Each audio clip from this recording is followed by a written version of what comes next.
Ha preso il via stamani la manifestazione della Polizia di Stato, come eravamo e come siamo, la memoria come valore. Al Palazzo della Provincia l'esposizione del materiale del Museo Storico della Polizia di Stato nella Scala Reale. Tra le iniziative previste anche l'incontro dei vertici della Polizia di Stato e il commissario straordinario dottore Di Pisa con gli studenti presso l'Aula Giglia del Libero Consorzio. Bellissima giornata oggi qui nella sede del Libero Consorzio Comunale di Agrigento, che come sapete ospita anche la Prefettura, quindi un ringraziamento al commissario Di Pisa, un ringraziamento particolarissimo al questore Auriemma, a tutte le donne e gli uomini della Questura di Agrigento e permettetemi anche ai colleghi del Dipartimento della Pubblica Sicurezza del Ministero dell'Interno per questa bellissima iniziativa che oggi interviene in questo momento, come lei ha ricordato, veramente speciale per la nostra provincia, a sottolineare il legame fortissimo che unisce la Polizia di Stato agli agrigentini e che indica molto opportunamente la necessità di ricordare che cosa è stata la Polizia di Stato, che cosa è adesso, una istituzione fondamentale al servizio della democrazia e al servizio dei cittadini italiani. Quindi è questo l'invito a tutti gli agrigentini di venire a visitare questa mostra per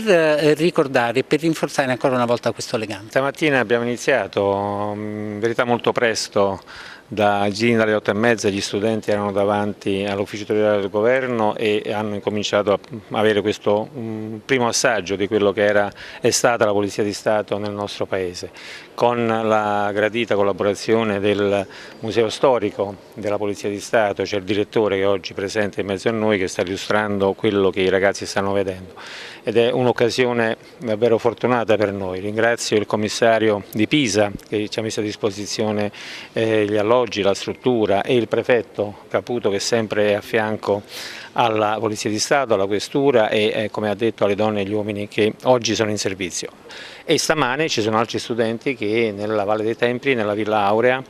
e sulla Via Sacra stanno avendo un incontro con la signora Montinaro, con i ragazzi delle scorte, con funzionari per poter avere quell'altro momento di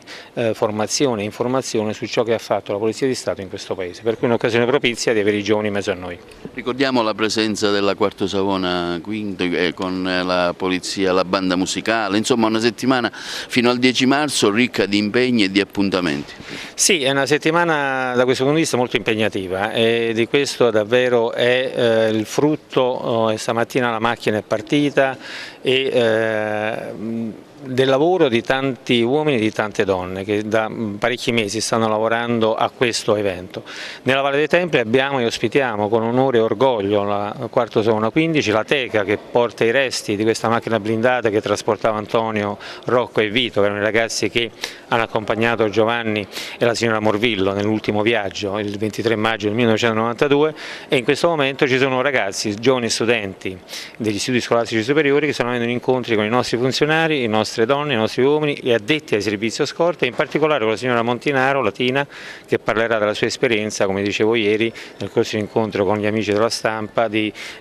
giovane moglie, sposa, mamma, vedova, in questo momento anche nonna, perché è nato un nipotino di nome Antonio che porta il nome del nonno. I rapporti con la Questura e con le forze dell'ordine in particolare sono stati sempre ottimi e il fatto che abbiamo organizzato appunto in sinergia, come diceva lei, questa cerimonia in ricordo delle vittime delle forze dell'ordine uccise appunto nelle varie stragi durante gli anni,